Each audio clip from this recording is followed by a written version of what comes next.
Hello. Hi guys, am I audible and visible? Right. Hi Arshiya. So we are live on YouTube also right now, and people can also view the recording. So we'll not wait anymore for any other person to join in. We'll begin the session, and they can obviously join in as per their own convenience. So, guys, a little bit about this session. So, we had this session last week, comprehensive guide to CLAT in the last 6 months, a strategy session taken by Hiranya. So, a lot of you asked that a similar session should be taken for AILET as well, and given the unpredictability of the AILET exam, and also that you only have one reference paper on the new pattern that was given in AILET 23. So, there's a lot of confusion and unpredictability surrounding AILET 24. So, a lot of you asked me, asked NLTI and asked a lot of other mentors to take a special session specifically dedicated to AILET. And in that pursuit, today we are having this session. So Arshiya, who got an All India rank of 3 in AILET 23, will be taking this session and she'll be guiding you. She'll be telling you her experience of giving AILET and she'll be comprehensively suggesting the strategies that you should follow for the next 6 months to successfully ace CLAT 24. So if you have any doubts, please feel free to drop them in the chat option after completing whatever she has to say. Arshia, in the last 15 to 20 minutes, will take up your doubts. So do not shy away from asking whatever doubt you might have. And yeah, so handing over to Arshia, you can start now. If you want to share screen, you can do that. Great. Thanks, Anish. Yeah. Saurabh, I'll be addressing your question as I speak. So, wait, let me just share my screen.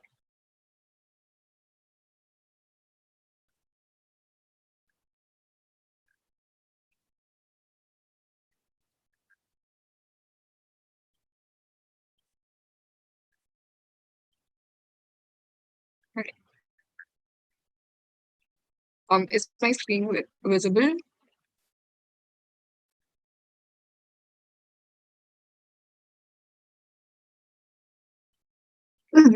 Guys, is my screen visible?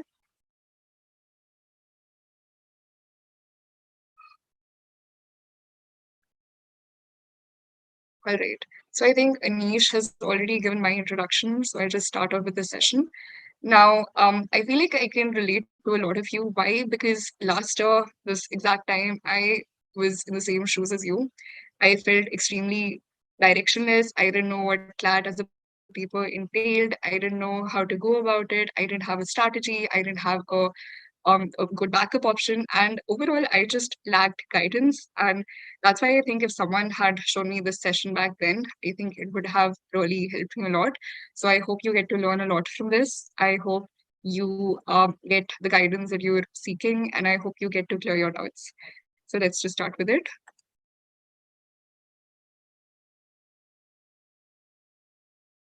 All right. So the overview. Now, the first question that many of you may have is that are 6 months enough? Now, before I answer this question, I would just like to say that we didn't even have 6 months for that for AILET. So we didn't have to come up with a 6 month strategy because we did not have those 6 months.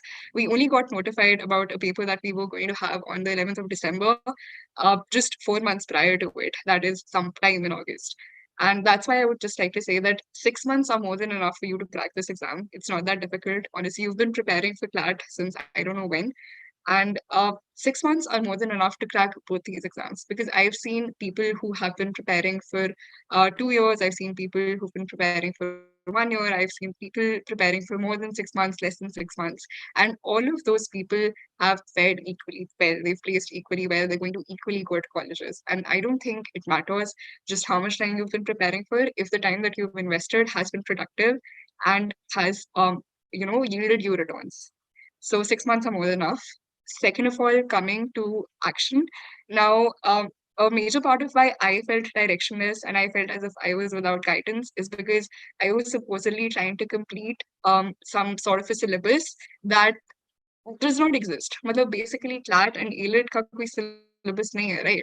So there's nothing you can prepare for. I was trying to learn all these legal maxims. I was trying to learn like a lot of different legal concepts so that I would be able to attempt those questions with these. But that's of no use because CLAT or AILET, they both don't have a designated syllabus. It's mostly about practice and mostly about getting comfortable with the idea of reading all those passages that are being given comprehending them and just moving on with that. So that part is something that you've just got to dive deep into, and action before anything else. You've got to implement it directly. There's no strategizing. There's nothing. There's no theory part you can learn before you start attempting those questions, those mocks. So you've just got to dive right deep into it. And now, third of all, mocks and analysis. So, mocks and analysis should form the core part of your entire preparation. All right. Now, mocks are fundamental your entire preparation in the sense that even if you're not doing anything else, even if you're not doing anything else, but you're only attempting mocks and you're only doing GK, even then you'll be able to fare very well in exams. In fact, all those, most of the toppers that you see, they've all, their entire preparation strategy consists of having attempted mocks and then having done GK, because that makes you very focused towards what your end goal is. That does not take your valuable time away from things that are actually productive, and then it just streamlines your entire preparation process. So worship these mocks, analyze them, and coming to the analysis part, so giving marks is one thing, but analyzing them becomes even more important. Why? Because it helps you learn what your mistakes are.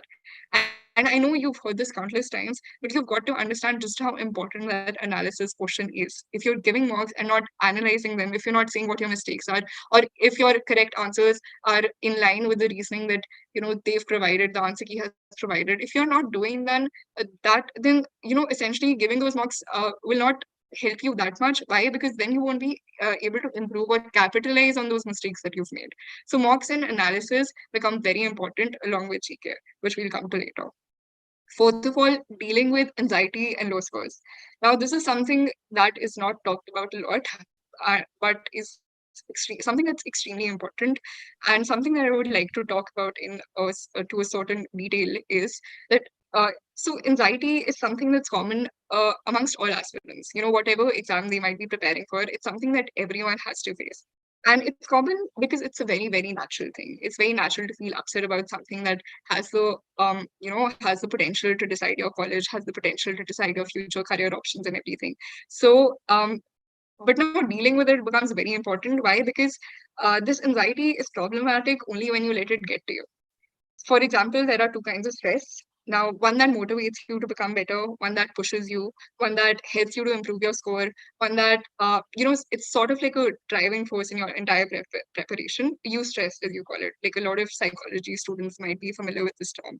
But the other kind of stress, which is distress, it's very unhealthy. Why? Because it holds you back rather than pushing you to become better. It holds you back. It blocks your mind at very crucial moments, such as when you're attempting a walk, burns you out, and it's very unhealthy for you overall.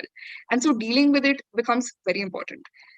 And the way to deal with it is to first of all realize that a lot of this anxiety comes from your low scores. If you're not scoring well, if others are scoring better than you, if you're not ranking well, if others are ranking better than you, right? So you've got to understand that the only way to tackle is to basically accept the fact that low scores are a part of your preparation journey. Not ranking well is something that everyone has gone through. Your friends ranking better than you, your peer group ranking better than you, everyone.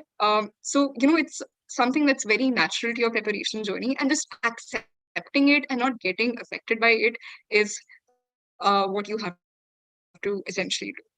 And just also remember to take a break, relax once in a while, indulge in activities that make you happy and calm, that rejuvenate your mind. Because the key to a good mock is having a very worry-free sort of mind. So get a good night's sleep, get maintain a good diet, maintain your health. Because ultimately on that day, when you're going in to write your final prep exam, your final exam, your final CLAT and AILET papers. So on that day, the only thing that will matter is, the kind of mindset you have that day.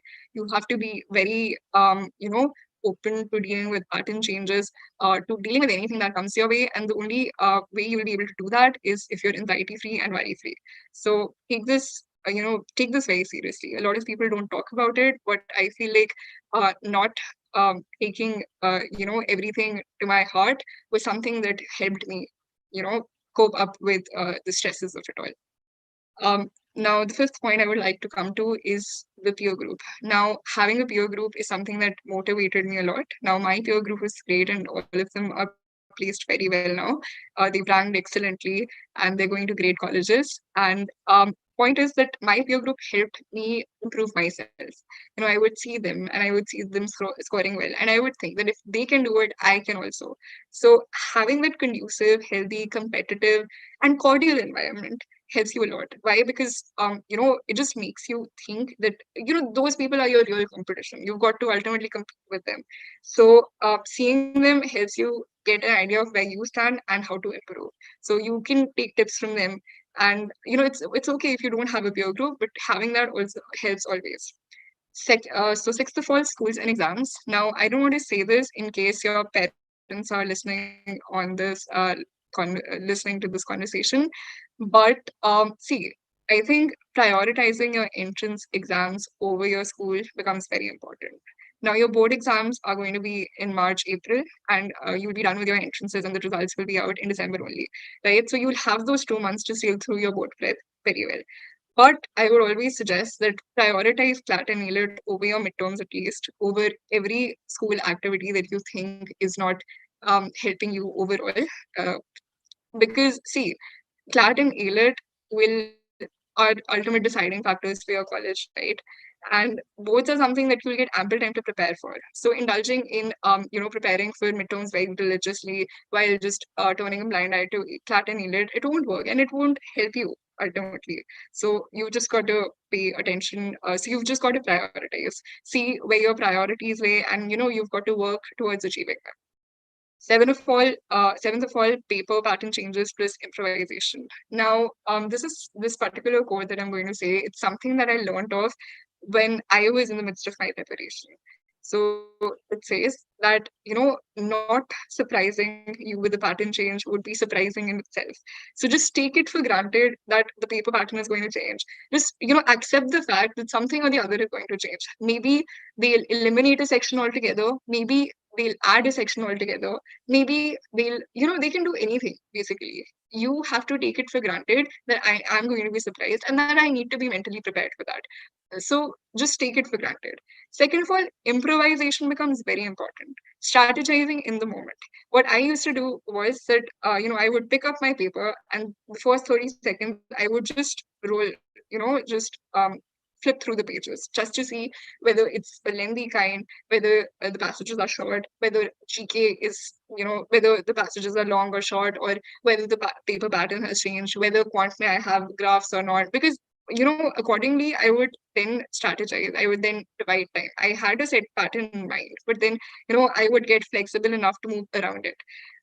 I would like to give an example here. So this time, so the paper pattern for AILET that we had been practicing, it had a separate English and a separate logical section. So we had practiced it accordingly. We would attempt, someone would attempt the English first and move on to logic. Someone would attempt GK first and then move on to English and then logic. Someone would attempt logic first and so on and so forth. But on the final day, the paper that we got, so the English and the logical questions, both of them were derived from the same passage. So in a sense, the two sections had been clubbed with each other.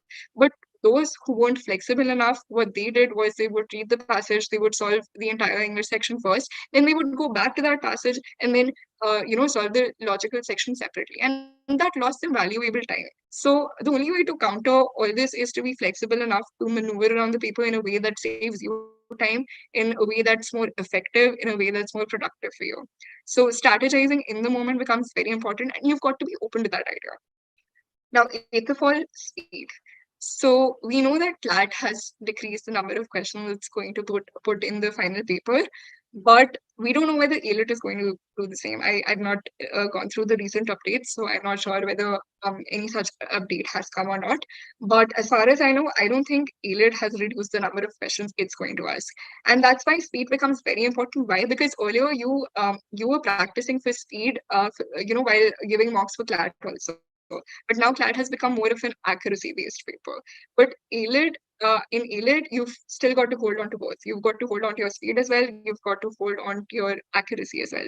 And that's why timing yourself while you're giving sectionals or timing yourself when you're giving mocks, it becomes extremely important. So just focus on the number of attempts you make, because ultimately, something that helped me was that my attempts were a lot. So I attempted almost the entire paper, and that really helped me score more, because even if my accuracy was maybe average or like above average, it was my speed that set me apart from the others. So speed is something that you've really got to take seriously if you want to crack an exam like AILET. If they subjective, they don't decrease the number of questions that they put. I would like to access the chat box right now. So wait. Now, I think I've got a question. As AILET has difficult passages and much hard to comprehend language than CLAT, what to read so that we're comfortable with that high level? All right, okay. So basically, I'll come to that when I'm discussing English and logical sections separately. Okay, I'll just address your questions at the end.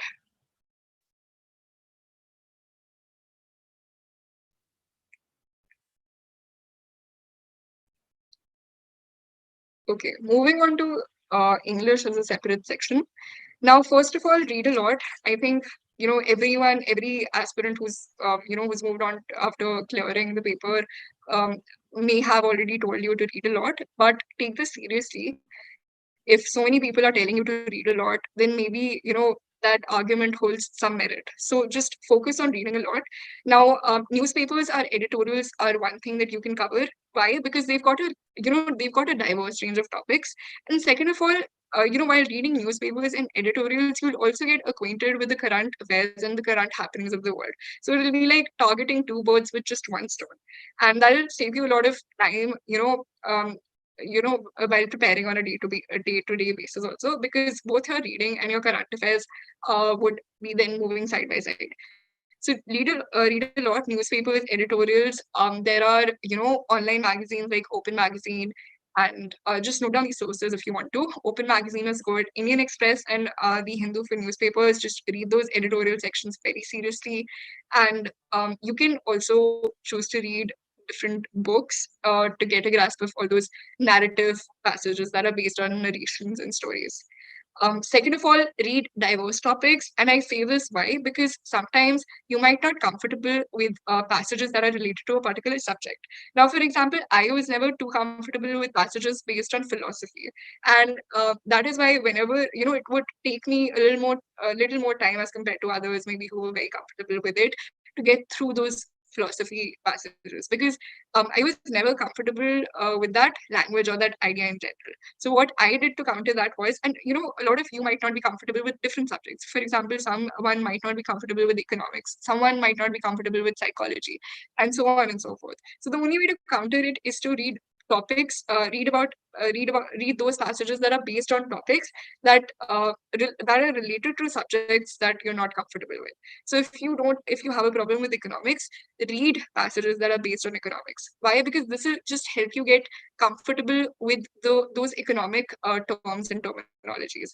Why, for example, you've got a very factual economics passage, and if you don't know what repo rate, I mean, if you know what repo rate is, and if you're going through the passage, you'll be able to comprehend it better. But if you don't know what repo rate is, and if you're reading through the passage, you might not be able to completely comprehend it, and you might waste those 5 to 6 very valuable seconds in trying to comprehend what every sentence separately says. So that's why it becomes very important to capitalize on your strengths, but also to tackle your weaknesses. That's it for read diverse topics. Now moving on to the third point, try to guess what the main point, tone, title, etc. of the passage can be. For example, if you're reading a passage, just make it a mental note that you're going to that you're going to try to decipher what the gist of the passage, that is the main point, what the tone of the passage, what can be appropriate title of the passage, etc. can be. So as in the starting, you'll have to do this very consciously, but after you've done it for a few days, after you've practiced it enough, it'll become something very habitual. And this will help you when you get questions that are related to this. Why? Because then you won't have to go back to the passage and then again, try to figure out what those individual questions are asking you.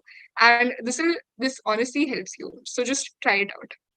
Fourth, time yourself and test the level of your comprehension. As I've said, AILET is also a lot about speed, and so it becomes very important to time yourself so that you're able to, so that you're able to work, so that you're able to attempt, the maximum number of questions that you can.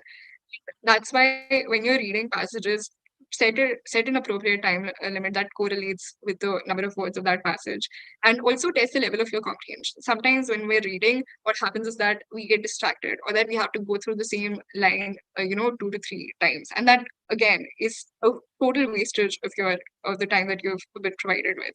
So test the level of your comprehension in a sense that you've got to test whether I repeated those certain lines again and again or not, whether I was able to fully grasp the meaning of this passage in one go or not, whether I was able to understand what this passage is trying to convey rather than just, reading through it for the sake of it, and practice that. So that's it for this point. Fifth, build your vocabulary. And by this, I don't mean to say that you have to rectify 100 words every day. No, but just be inquisitive enough that if you see a word that you don't understand, a difficult word that you don't understand, you're inquisitive enough that you go on Google and check the meaning of that word. You don't have to ratify thesaurus. You don't have to go through a dictionary and try to learn every word that's given there, but just read a lot in the sense that uh, build your vocabulary in a sense that you're inquisitive enough to learn new word meanings and you've not just closed yourself off. Sixth, GMAT passages are a great source of practice for English. Why? Because see, GMAT passages have this very logical approach to them. They've got a great question set. They've got certain nuances in their options that that you might not have recognized. So just go through the answers and explanations that they provide, and also solve 2 GMAT passages every day. I think that'll be enough for your English sectional, and that'll just help you become very familiar with the idea of RCs in general. Now, can someone just unmute themselves if they have doubts? Because I don't think I can access the chat box right now. So just unmute yourself if you have any doubts. Okay, seeing none, I'll move on to GK. Now for GK, again, cover newspapers. Like I said before, you'll be targeting 2 birds with 1 stone. You will be able to, practice your reading as well, and you will be able to cover current affairs and the current happenings of the world as well. If you read these editorials that are given in Indian Express and the Hindu magazines, again, Open Magazine could be one. That's no, sorry, not for GK, but like for reading purposes, Open Magazine is one. For GK, coming on to the compendiums, I think a lot of you might be confused as to whether to go through compendiums or not. Uh, and I would suggest that you can go through them. So you can pick up one compendium for covering up purposes. For example, I had this one compendium that I would study just so that I could cover up all those one-liners that I might otherwise have missed. Because, these compendiums, they pick up information that they think might be asked in competitive examinations. And that's why they comprehensively take up every factual detail that has been mentioned anywhere. So reading and going through these compendiums is good. So NLTI is a GK booster for MCQ practice, and maybe CL's Manthan. I think those are pretty comprehensive sources, and they cover up all the information that's been given pretty well. Third of all, notes. So a lot of you might have doubts related to whether you should make notes or not. So, and I know a lot of people say that you have to make notes, but personally, I don't think I've ever made notes in my entire life. Because, personally, I don't think notes have been a very productive activity for me. When I make notes, I just focus on making notes. I don't focus on retaining that information, and I never visit those notes again. The problem is that. And so, all of my time just goes into making those notes, but not into practicing them, or not learning information. So making notes has never been a very productive activity for me, and that's why I've never indulged in it that much. But that is for you to see. In all honesty, if you feel comfortable making notes, if you feel that making notes is the only way that helps you to retain all that information, then do that. But if you don't feel comfortable with making notes, if you don't think that it's a great way of learning things, if you don't think that it's helping you, or if it does not prove to be a productive activity for you, then I think you should leave that. You don't have to make notes just because someone else is saying that. You have to test different things and see whether they work for you or not, because some things might work for someone but they might not for somebody else. So you've got to try and test out different things, but you don't have to stick to them if they don't work for you. So, fourth of all, cover important topics of each month. Now, in addition to covering newspapers and opinions, I think the covering important topics of each month becomes very important. So, there's a list of 70 to 80 important topics that I think even NLTI releases, and all different coachings release. And that is very, so covering them becomes very important because, see, CLAT and AILET ultimately are going to ask you questions that are related to the major happenings of that year, right? For example, this year, the inauguration of the new parliament building becomes a very important topic for you. Maybe also all this AI related information becomes very important for you. So when you're covering these important topics, make sure that you dig deeper into the history of these important topics. For example, so CLAT 2023 May, we got this question um, that was related to the presidential elections, but instead of, so I think that question went about something like this. What was Pratibha Patil's term? So instead of asking who was the first female president, who was this, who was that, they asked her term. So, you have to dig deeper into the history of these important topics and learn correlated information regarding those topics, like the example that I just gave. This will help you, be in touch with every major happening of the world, because that, see, newspapers may you're covering everything, but when you cover these topics separately after going on Google and after just researching a lot about them, you get a better idea of what that topic entails. So that's why this fourth point becomes very important. Fifth of all, keep a lookout for topics gaining traction in news. Read major headlines. Now, there are some topics that would just break on all platforms: Twitter, major news outlets, different TV channels that report news. So, keep a lookout for these topics and then go on Google and read about them there. You don't have to go through those tweets, or you don't have to watch those 1 hour television debates. You just have to learn of that particular topic and then go on Google and do your own research. And that, sort of comes under covering important topics of each month. Sixth, solve MCQs based on those important topics, because this will help you give an idea of this will give you an idea of how to eliminate options and how to choose correct options. And this will just help you get better acquainted with the paper pattern as well. So learning GK is one thing, but solving it is a different thing altogether. Why? Because even if you don't know the exact answer to that particular question, if you've eliminated two options and if you've taken a guess, then help that'll help you devise how to strategize. That'll just help you understand how to do these different things. So that's all for GK. If you've got any doubts, just please unmute yourself and ask them, because I can't access the chat box right now.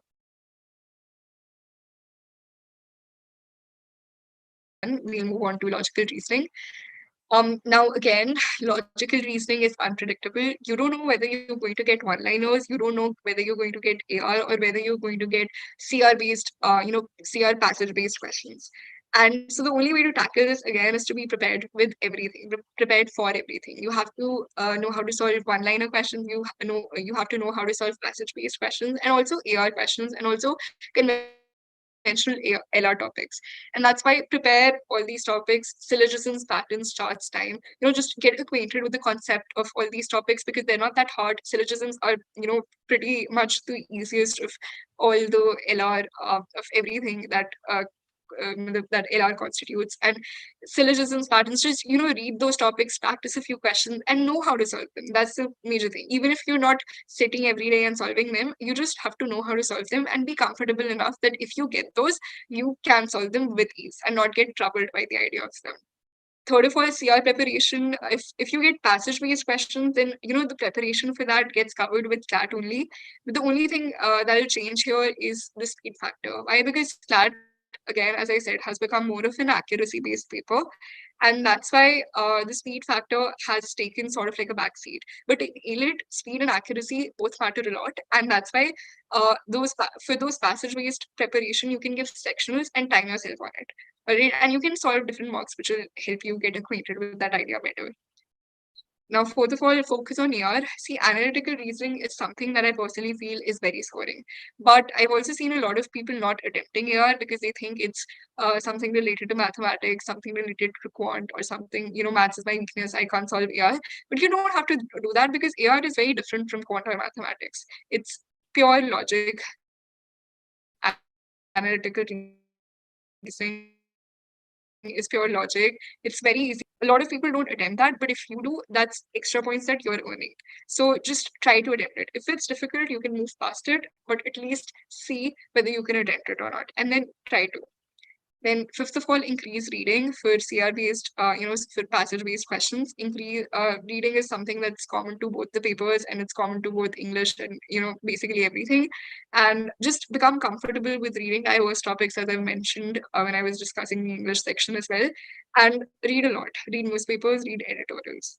Sixth, practice GMAT one-liners. I think GMAT one-liners have alone held the stage for my logical preparation because GMAT one-liners, I feel, are very well curated questions. They will help you understand the logic that goes behind every single question. They'll, every option that GMAT one-liners have, all those options are very well curated in the sense that there are certain nuances that you can only understand once you solve those questions. You read those answers and explanations, and you will get to learn a lot about logical reasoning in general. So, GMAT one-liners, I would suggest you try them out, solve 15 questions every single day, and after solving, analyze them. Go and search for their answer keys, go and search for their explanations, and try to understand what the logic behind that question was. GMAT one-liners basically helped me a lot improve my CR both in CLAT and also with AILET. And that's why I particularly feel that GMAT one-liners are very, very, very important. And they helped me a lot. So just try them out and see whether they work for you or not. So, future commitments. Now, okay, give one mock every day, especially towards the end, in the last tangent of your preparation, which is the last 2 months, especially. Abhi, you can give one mock every alternative day or every 2 days, or any timeline that suits you. But don't just let go of mocks. At least give 2 mocks per week because that's very important. Second of all, give 2 sectionals of each subject once. Now, sectionals are mostly for you to, capitalize on your interests and also to tackle your mistakes or your weaknesses. So, this thing will mostly overlap with your preparation for CLAT, and that's why you can, just go out and give these for practice. And third, like I said, AR is very scoring, so practice AR additionally because that is something that does not get covered usually. And just search for analytical questions, go to a reliable source which asks you good and tough questions, and then practice AR. Fourth of all, like I've reiterated multiple times throughout this session, focus on your speed because AILET is mainly a speed oriented paper. CLAT is no longer a speed oriented paper, but AILET still is. So that is one aspect of both the papers that won't overlap. So that's why you've got to focus on your speed as separate from your practice for CLAT. And that is something you can do by timing yourself when you're reading things, by just consciously solving everything faster. Because then after that it becomes a habit, and it just is easier for everyone that ways. So that's all for this PPT, and I'll just come to the screen now and address your questions. There are a lot of questions in the chat box, so it'll be helpful if you all could just unmute yourselves and ask your questions directly. Oh, can you hear Oh, me? can you hear me? Yeah. Yeah, so you Yeah. were talking about we can how to CLAT, we should focus on speed, right? So the CLAT paper pattern has changed. So should we expect the same thing for AILET also? See, like I mentioned before, paper pattern changes are something that you need to take for granted. Just have it in your mind that AILET is going to change their pattern and just go along with it. Because, see, if the pattern is changing, or no, I'll just tell you something. So, I used to wish for pattern changes. Why? Because I knew that I would be mentally prepared for a pattern change, but the other person might not be. So, that'll help me move ahead of that person.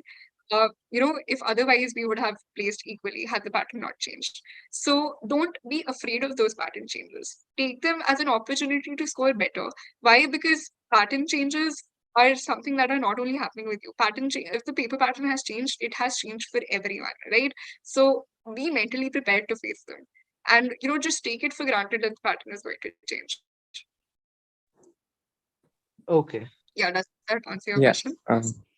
Yeah. My question is that when you open like this time AILET's paper, so what was your strategy on the day and what were your attempts? And yeah, what was your first reaction and how you handled it? All right. So, the first time I opened my paper, I thought I had gotten a wrong one. Okay, because both the English and the logical sections had been clubbed, and I was taken aback. But then I was like, then I recovered, and then I flipped through the pages, and then I realized that the pattern has changed. Everything is passage based. Both English and logical reasoning questions happen derived from the same passage, and so I need to solve it from the get-go. It won't matter if I solve the middle passage first, or the first passage, or the second passage, and so I just began from the beginning and just went on with it. And I just knew I had to complete the paper, and that was the only goal I had in mind. So I didn't think much. And my Uh, attempts were, I think, close to 135, 137. okay, so you were able to complete the whole paper in the sense that you went in the last passage, or Yeah, I think I only missed out on logical reasoning, on one logical reasoning section. Otherwise, there were questions that I had selectively left, but like something that I was not able to complete was one logical reasoning section under one passage. So that's why collectively my attempts were about 135, 137. And what was okay. your score It was 90.25. Yeah, somewhere around that. in top 10 ranks? Hmm. Yeah, Can you hear me? yeah. Yeah, so it's something about CLAT. So the CLAT paper pattern has changed. So what would it affect? Like, will the cutoff be higher than the usual in percentage uh, numbers? So, or will it go lower or something like that? Will there be any big changes about that? Okay, as far as that is concerned, because they've decreased the number of questions that they're asking, now it's 120, right? So, see, a lot of people would be able to attempt a lot more questions. Someone might even be able to complete the entire paper. So, 120 or 120 questions. And that will just help them. See, I think cutoffs are going to go high and they're going to go very close. And I think instead of speed in this paper, what's going to matter is um it's your accuracy, right? So if you're attempting 115 questions, how many of them did you get right? So those who had speed as their strength, I think we will really have to work on their accuracy. Get it? Okay. So another doubt, like while I have been giving mocks, I have given to 4 to 5 mocks till now. They have been really inconsistent right now. Like they may go high as 80 also, and they may go as low as 40 also. So what can I do about that? Look, see, it's a very natural thing. Like I mentioned before, it's a roller coaster ride. You'll have your highs, you'll have your lows, and it's very natural. You will have these, very inconsistent scores.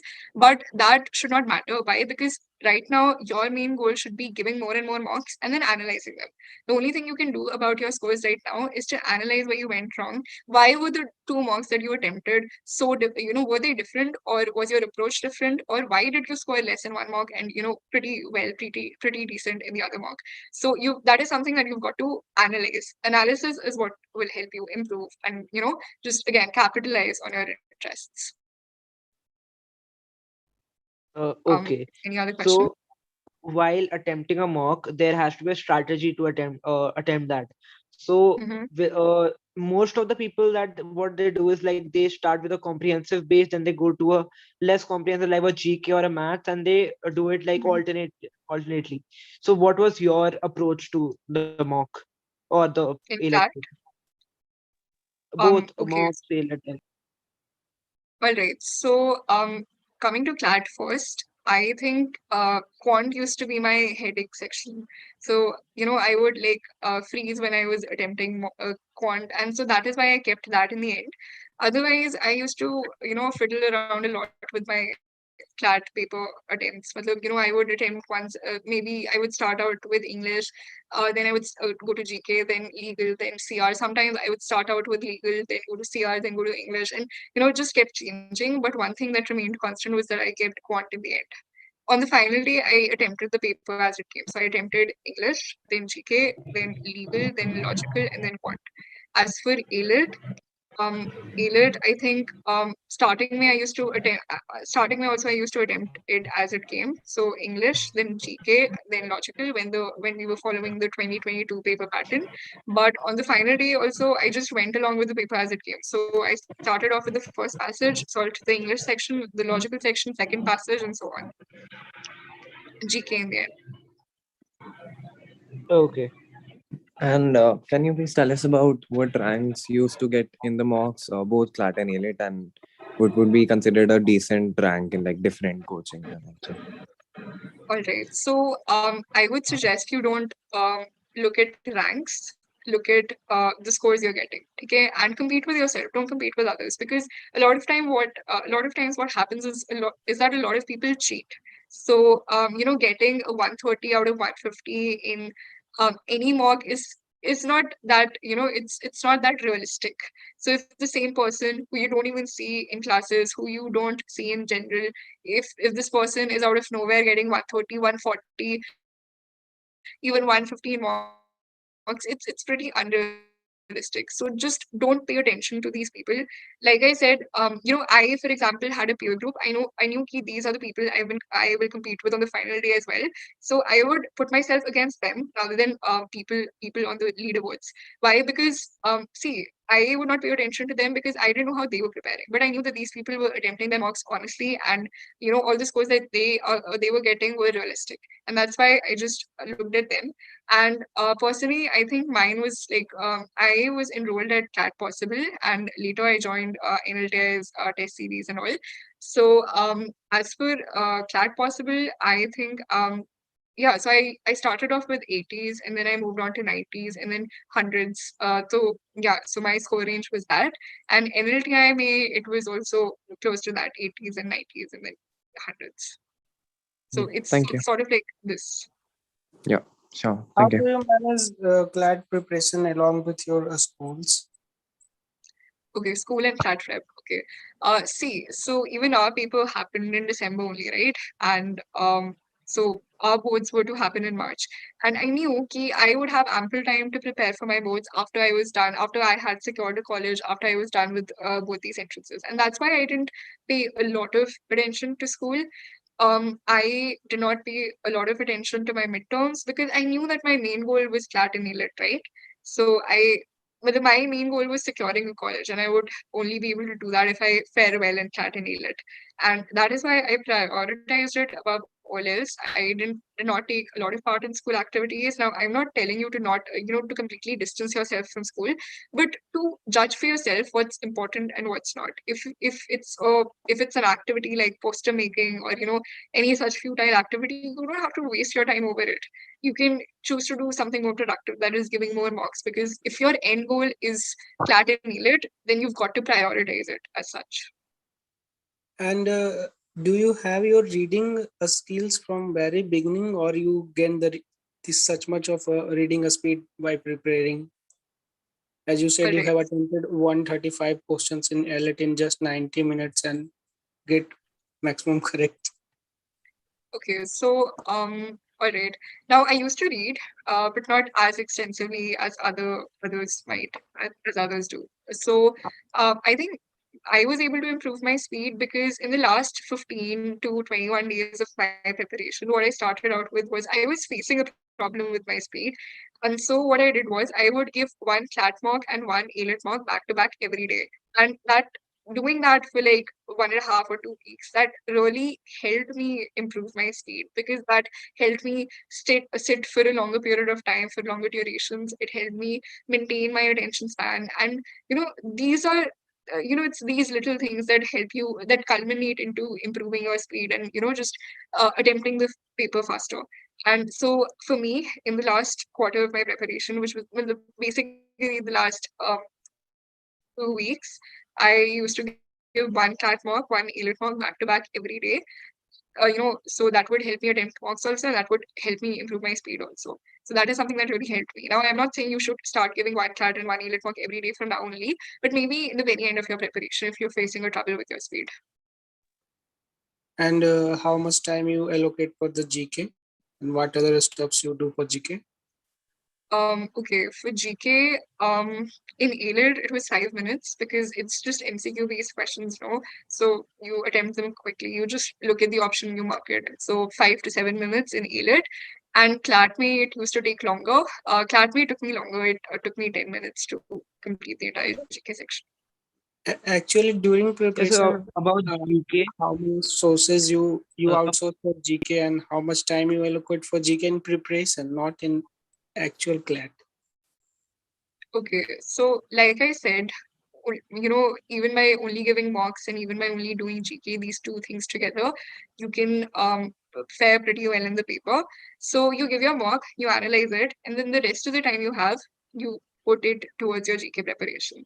Now, devote as much time as it takes for you to cover your newspapers. Okay, with my reading practice be over, so devote as much time as it takes. And second of all, important topics, I used to cover them a lot. I would sit at night and I would just go, I would just take up a topic, research it in depth, and then move on to the other one. And that is something that helped me, just like, just be aware of them at all times. Have at the back of my mind, this is a topic that's very important. I've covered it in the newspaper as well as like separately. I've researched it for myself. So that was matlab, mostly it. Like anytime you have devoted towards GK, even if you're not doing anything else. Yeah, making notes work. Yeah, like I said, if it works for you, great. But I personally never made notes because they did not work for me. So if they don't work for you, you don't have to make them just because a person who has cleared an exam says so. You've got to use your judgment because it was never a very productive activity for me. If I was making notes, I would focus on just making the notes. But at the end of making those notes, I would not remember anything because I focused on only writing and not retaining any of that information. And that is something that I didn't feel was productive, and I felt as if I was wasting my time making those notes, and that is why I did not do that. But for some other people, making notes helps them retain or learn that information, and that is why that is why that is why if you're one of those people, you should definitely go ahead with that. So see what works for you and what does not. Yeah, okay, thank you. can you hear me? Yeah. Yeah, so my doubt is that the GK section of the paper, do you need to read the para and all of the which is given alongside the question in GK section? No. You don't need to because that passage will not have anything remotely related to the question that they're asking. So it's a complete time waste and it's just there for the sake of it. Okay. And the mock test series you were telling us about. So what would you recommend like for CLAT possible legal edge or the NLTS, or what according to you would be the better one? Um, okay, so I think you should definitely join NLTI's mock series because their mocks are being made by people who have already cleared the exam. So they, for example, the options that they make, they make them with the problems that they faced in mind. For example, if I had an option, I had a problem with extreme options, I would, if I'm making those questions, I would have some extreme options and then write in the explanation that you should not have chosen this option because this is a very extreme option. So, I think NLTI is a very great series for that because it just helps you get better acquainted. Because it helps you in a sense ki it's made by people who have cleared the exam. It's made by people who know the common problems that a student might face, and that's why I think it's pretty nice. Otherwise, okay, one thing I would like to say is ki give as many mocks as you can from different sources, mocks that come from different sources. Why? Because sometimes what happens is that every mocks that come from one source, we've got a particular style, we've got a particular question style, a particular font, a particular paper size, and everything, right? So you get very comfortable with that. But on the final day, you're not going to have the same sort of a paper. That booklet is very thin, it's got a very different font, and you will not be as comfortable attempting questions on the final day as you have been while attempting the mocks that you give from a particular source. That is why give mocks from different sources, give LE, CL, CP, every coaching's mocks, because all of them have a different font size, all of them have a different question style, all of them are very diverse in that way, and that will just help you get comfortable with the idea of attempting papers that are different from each other. Uh, okay, so can I ask you where did you source out your marks from different legal edge, everything else? I don't think I can answer that on the session that's being live streamed on YouTube. So maybe you can reach out to me later or something. May I Okay. ask a last question? Yeah. As you have mentioned that you write mocks every day and proper analyze all the mocks. Uh, Actually, when I give the mocks, my scores are stuck in 17 and 80s in early mocks, but I couldn't have a genuine method how to analyze my mistakes. I just go through the answers and calculate my marks. How do you analyze your marks? Okay. So maybe when you're analyzing your mocks, maybe you could keep a diary in hand and note down what kind of questions you got wrong. Did you and just like did you get main point questions wrong? Did you get central idea questions wrong? Was it a specific detail question? Was it a tone question? What sort of a question was it? So categorize it. Second of all, make a mental note ki the other, the next time I'm attempting a mock, if this question comes, I'll be overly attentive, more attentive than I have been previously, and then see whether that makes a difference or not. Over time, this will become habitual, and you'll realize that, you're seeing an improvement in your scores. I generally make mistakes in conclusion type questions, and how can I improve that conclusion or main idea type questions in NCR? This seems All right. difficult. Okay, so maybe you can start by analyzing the options first. Which option did I choose? Was it wrong because it was extreme? Was it wrong because it fell under the cannot be determined category? Was it wrong because because of a number of reasons? Why was it wrong? And why was the correct answer correct?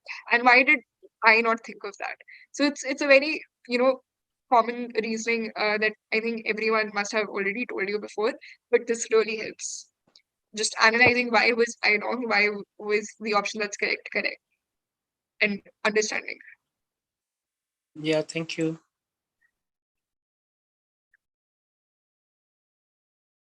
Okay. Any other question? How would you suggest that we clear the major parts of our GK backlog? Sorry.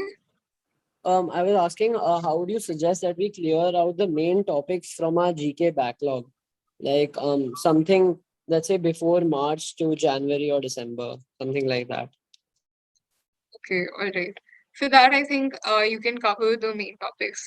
Gather a list of the important topics that would, basically being talked about in that month, and then categorize them as most important, uh, mid-level of importance, and then the least important, and cover them accordingly. So you start off with covering the most important topics. Delve deep into the details of it all, and then move on to the other topics. And something that you've got to realize is that most of the major topics, they are recurrent ones. So if they've been in news in February, they'll come back again in maybe May or June or July.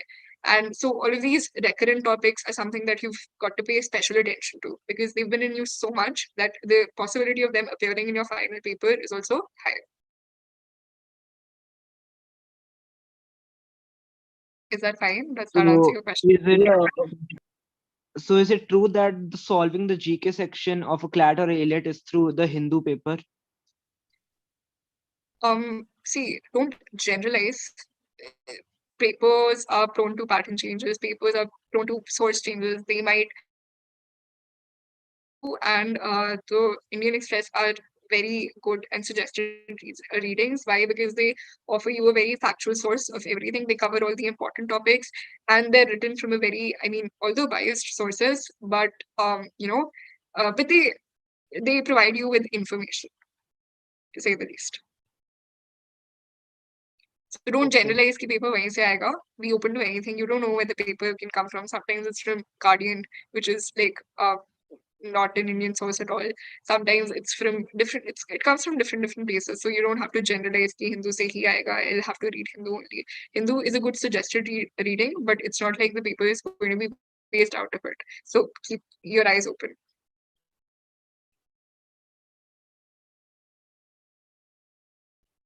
All right.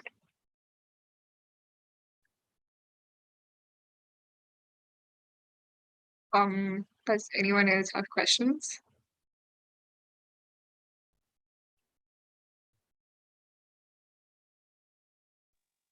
B, am I audible? Sorry. Yeah. Where are you from? I'm from Chandigarh. Okay.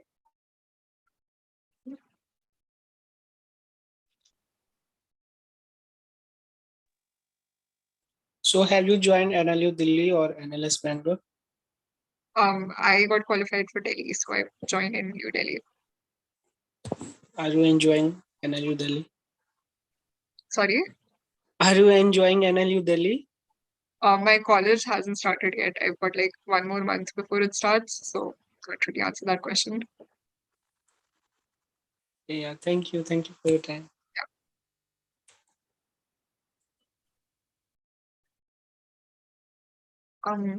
Any other questions?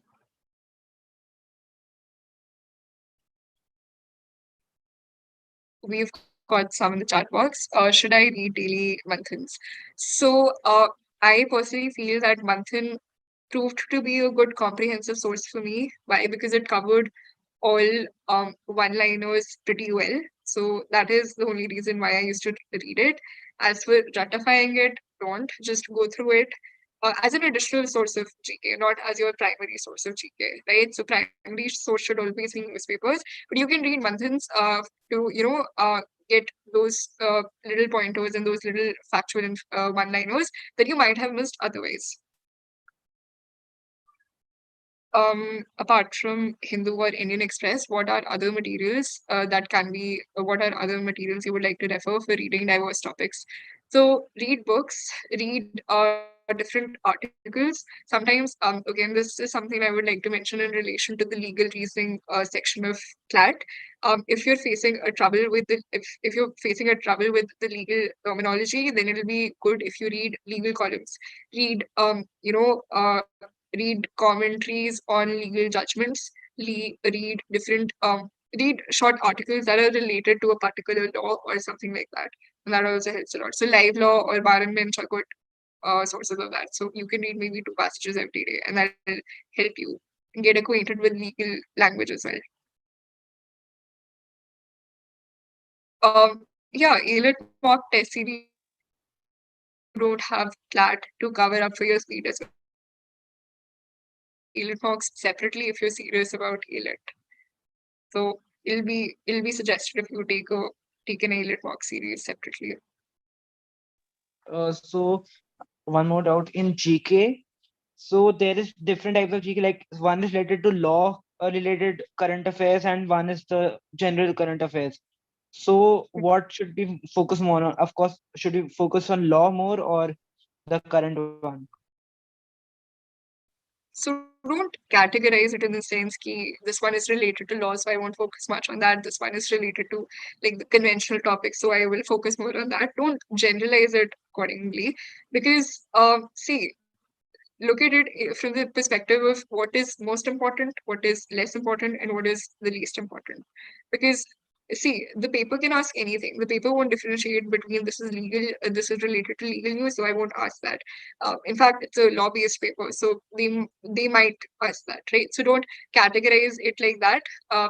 Just read topics that you think are more prone to coming in the paper as compared to others. All right. So don't just differentiate based on whether they're related to legal news or not.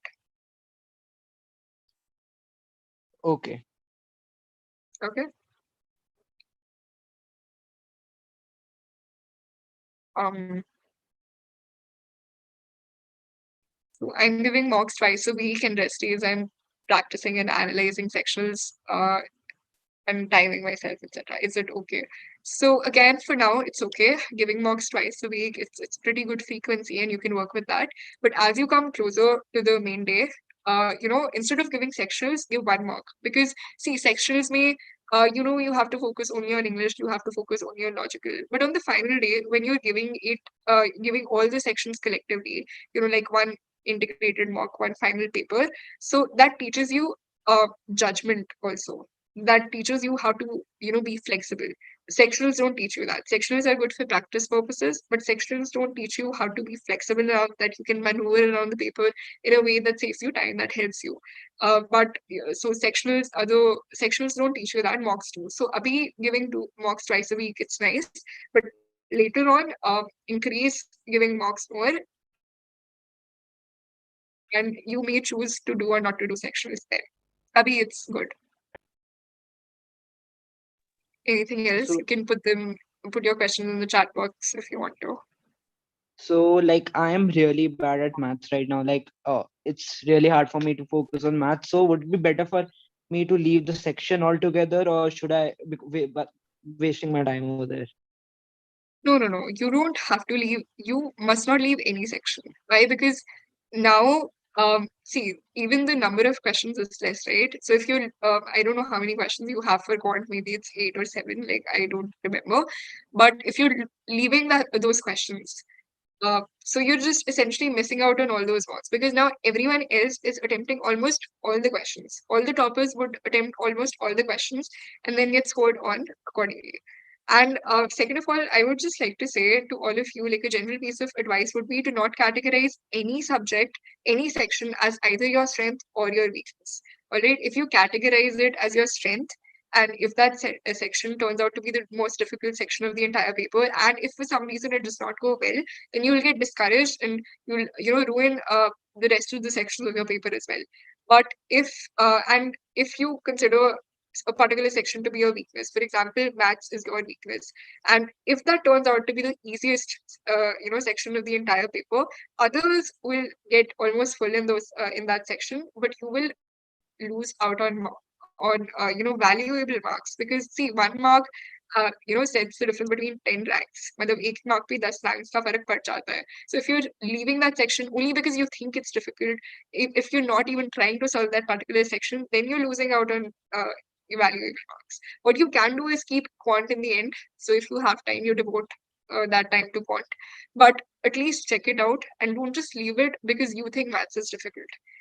Okay, a lot of people do that with LR, CR, and all these other things. But a lot of people do that with CR. But this year's paper, CR was the easiest section, and a lot of people they had this in mind: "Ki CR is going to be difficult. I won't attempt it well. I won't attempt it well," and they did not attempt it well, even though it was the easiest section of the entire paper.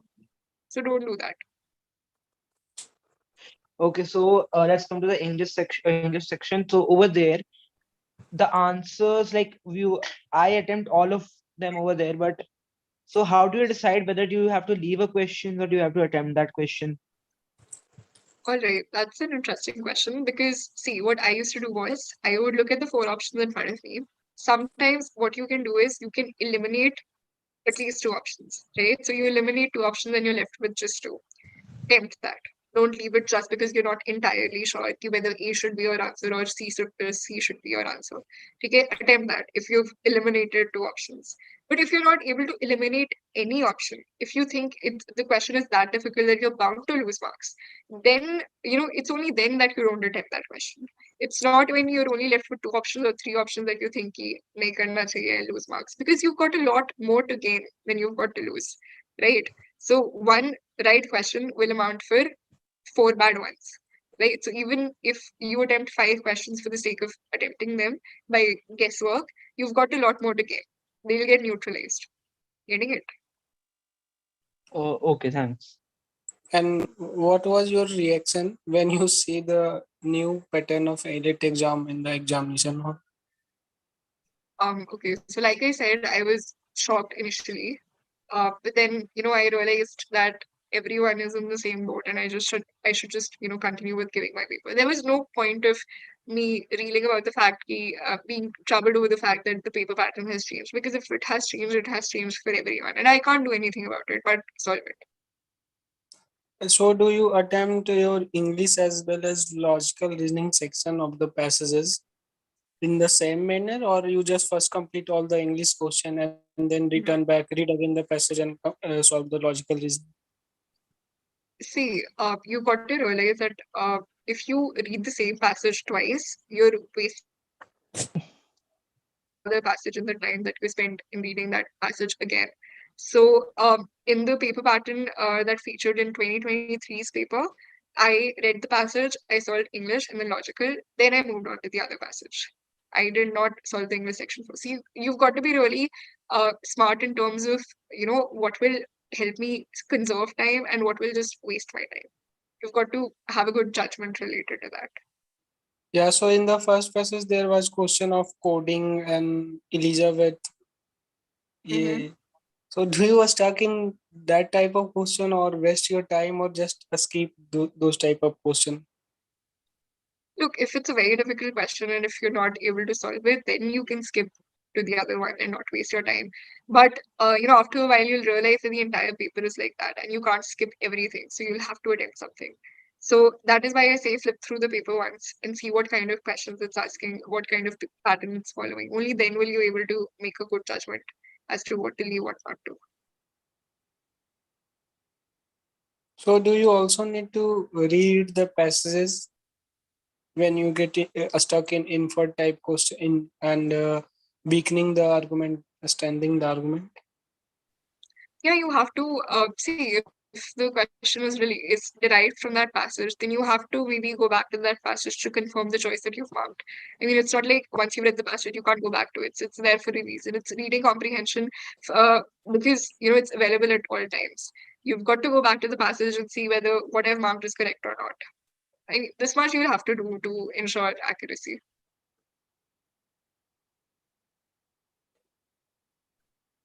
Does that answer your question? Hi Yeah. D. Hello. Hi D. Yeah. Hi. I am a dropper and means currently not enrolled in any coaching institute and scoring between 60 to 80. So shall I join any coaching institute or I should do it alone and self study से हो जाएगा. See, coachings are there because they give you practice material. So if by self-studying you're getting ample practice material, then that's okay because coachings where you get mentorship and you get practice material. So if you're getting that while sitting while self-studying, then that's fine. There's nothing wrong with that. But you've got to see whether whether it's working for you or not. If if you feel productive when you're solving, if you've got ample practice material or not, and if you've got a way to measure yourself as opposed to your competition. Where do I stand? Okay. Okay. Thank you. Am I audible? Yeah. So, as much as I know, you were a part of Glad Possible. Yeah. So, do you recommend solving all the black and the purple books? Um, okay, again, I think this is a question, I think I'll be able to answer it better if you reach out to me directly and maybe not on this platform. Oh, all right. Thank you. So my question is that when you get to know that the paper has become difficult, the paper pattern has changed, and while you are attempting the questions, you are not able to solve many of them. You are leaving too many questions over there. You tend to get the anxiety that what should I do now? So how should I handle that? Um, okay, so your question is related, like, let me just rephrase it a bit. I think it's related to what should I do if I'm not able to attempt a lot of questions, you know? Yes. All right. So I think you got to realize if the paper is tough, it's tough for everyone, right? And if you're not attempting any question, I think see again, follow that formula. If I'm able to eliminate even one out of those four options, then I'll attempt that question. If I'm not able to eliminate any, then I won't. If I'm left with just two options, then I will for sure mark it because it increases my chances of getting more marks because I've got more to gain than I have to lose. If I get an option correct, I'll gain one whole mark. But if I get it wrong, I'll just lose 1/4, right? But if I don't attempt it, there is no possibility of me gaining anything. So if you've been able to eliminate even one option out of those 4 options, then go for it. Attempt it. Okay. So while you are attempting mocks, like when should you be alarmed? Like you are getting low scores. Like if you have attempted 15 mocks and still you're getting low scores about that, should I be warned that it's not going as well as what should have been there? Yeah, I mean, after every 4 to 5 marks, you should see your scores increasing a little bit. Like the graph should go like this, so up and down. But with that up and down, you're consistently moving on to a higher range of marks. And if that's not happening, then you've got to analyze what your mistakes are. Where am I going wrong? Is the pattern of marks that I'm giving different? Is the is the subject like is other passages based on different subjects? Did this mark have difficult subjects, and did this mark have easier ones? And what about the different sections I'm attempting? So why am I not scoring much in quant? Why I'm not scoring much in CR? Different questions. So you've got to analyze all these things. First of all, note them down, jot them down in a notebook or diary. Keep a diary, for you to analyze your mistakes, and then consciously try to correct those mistakes in the other mock, in the next mock that you give. If you've been having a trouble with main point or central idea or tone questions, then you make it a point that in the next mock that I solve, I will consciously put in a lot of effort and think about that question before I pick an option and mark it. Okay. Do we had to do something different apart from CLAT for AILET exam? Sorry, I didn't Uh, totally get you. Do we have to prepare differently for the AILET exam? No, I think except for the speed factor, I mean, we didn't have the speed factor back in 2023 in our paper, but because the CLAT has become more of an accuracy-based paper and not a speed paper, you might face a problem with that. So work on your speed separately, because CLAT won't, I think it won't help you with the speed thing more. No. Am I audible? Yeah. Okay, I have a leading up to the paper. What was your ideal schedule? Like, how much time would you spend on GK and then on sections right now? Okay. 6 months before the paper. Right, 5-6 months. All right. So let me be very honest. The first proper mock that I gave was I think it was sometime around July end. So before that, I had not even seen a mock. I had not attempted anything. So most of my preparation was centered around those 4 to 5 months before the paper directly. In June, I was again, like I said, feeling very directionless. I didn't know what to do. So the first proper mock that I attempted was sometime around the end of July, and the first mock that I properly analyzed was sometime during August. So don't follow that. But all that I'm trying to say is ki, first of all, then I got to like a very good and strict schedule. I would give, especially towards like October, November, I would give one mock every day. I would analyze it to get that, that mock was from different sources. Sometimes it would be CL, sometimes LE, sometimes CP, sometimes NLTI. I would give one mock every single day. I would analyze it, and then I would move on to doing GK. So I spent like a considerable portion of my day doing GK, because and GMAT questions. So that was mostly what I did. Okay, thank you. Yeah, I think you've raised your hand, Padma. So actually, you were talking about like proper analysis, right? So I'm feeling kind of directionless about that. How did you go about your analysis of a particular mock? Can you please tell about? All right, yeah. So while analyzing my mock, I would okay. So like apart from GK and quant, I think that is pretty that differs for everyone. But for RC, CR, and legal, I would again go to every option and see if I've gotten a question correct. I would see why I have gotten it correct, and I would also see why the other options were wrong. Was my line of reasoning Does my line of reasoning match with the explanation that has been provided? First of all, you've got to check that. What was I thinking in that moment when I solved that question? And sometimes questions are very easy, so you don't have to spend 10 minutes, analyzing one question. But sometimes a particular question can be very tricky, can teach you something new. So also, in that diary that you maintain, so just make a note. Key extreme options. I never have to select extreme options, and then write down exceptions, and then just make a mental note. Like, you starting when you have to do this very consciously, but after a while, when you've given 5 to 6 marks with the same conscious effort that you're putting in, after that it'll become very habitual. So you won't be prone to committing the same mistakes that you were making early on.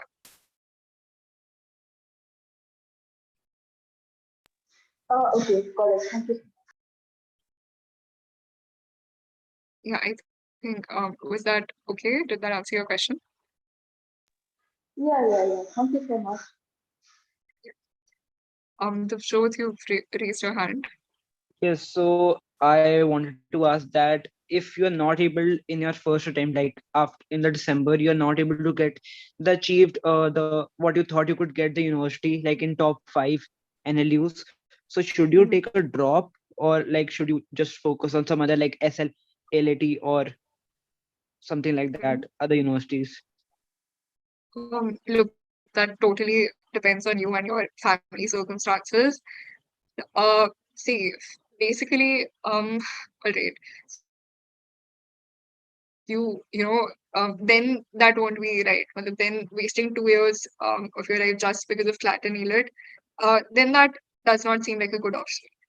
And second of all, if you've not taken a drop before, if you were a fresher and maybe if you did not perform well and you aren't happy, uh, then there are two things that you need to take into consideration. Why did I not perform well? Do I have are CLAT and AILET suitable papers for me, or should I look for alternate options? So that is a very, I would say, a very personal question, and I don't think I'm the best person to answer that. That is something, a lot of considerations go on into it. Sometimes, uh, you've got to take what your parents say very seriously, and that's actually sort of like a very personal question, but I would just say that you've got to see where your capability lies. You've got to see whether CLAT and AILET are suitable papers for you or not. Sometimes, a particular career field might be a very right one, right?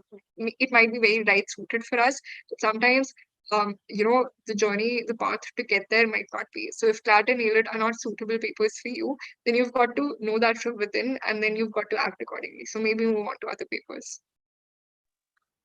Okay, so like another question I have. So according to you, what is a good marks for a mock right now? It varies coaching to coaching. So Like the which first 5 mocks, in the first 5 mocks, what marks should you be getting? Like some type of thing.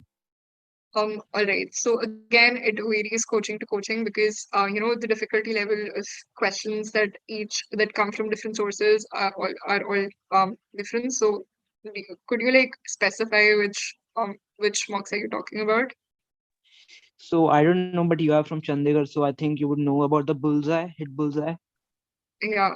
Yeah, so I'm taking coaching from there, so I would like to know about that. All right. Okay. So for Bullseye, I've never attempted those mocks, but I think it'll be nice if you reach out to me personally for that. I've never attempted Bullseye K mocks, so I don't think I can say much on that. Okay. Okay. And when Um, should you start taking a mock test series? Like when should you buy a mock test series? Like in the last few months, or like from starting only? so your preparation consists of mocks only. So just get right on with it. मतलब just start giving mocks. You don't have to think कि बाद में करूँगी पहले syllabus करूँगी because the syllabus is essentially non-existent. So just get started with it. Start giving mocks. Okay, got it.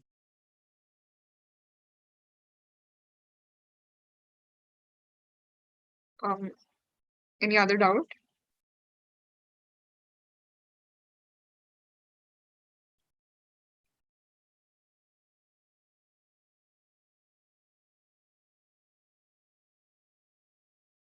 So you told me that how to reach you after this for the clad for the mock test. So how can I reach you for that?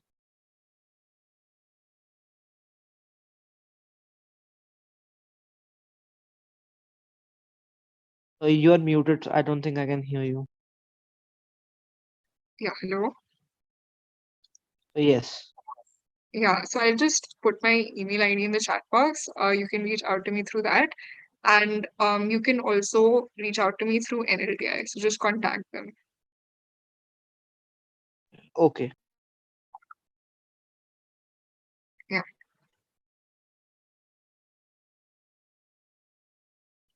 I think someone asked me something related to time management. So time management is again directly correlated to speed. And see, in CLAT, you won't face like a lot of trouble with time management because you've got 2 hours to solve 120 questions, and a lot of those questions are going to be GK based only, so that won't take a lot of time. So CLAT, I don't think time management is going to be an issue. But as for AILET, again, timing yourself when you're reading different things, timing yourself when you're giving sectionals, and then timing yourself when you're giving AILET marks. So I think that is the only thing you can do. You can try to give CLAT and AILET marks side by side, like I used to because that helped me with my speed. But because CLAT pattern has changed, I don't think whether that will yield the same amount of whether that will help you as much as it helped me back then.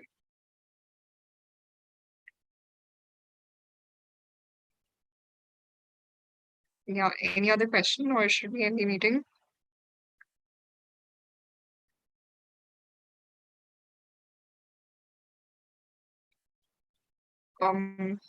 Seeing none, should we end the meeting?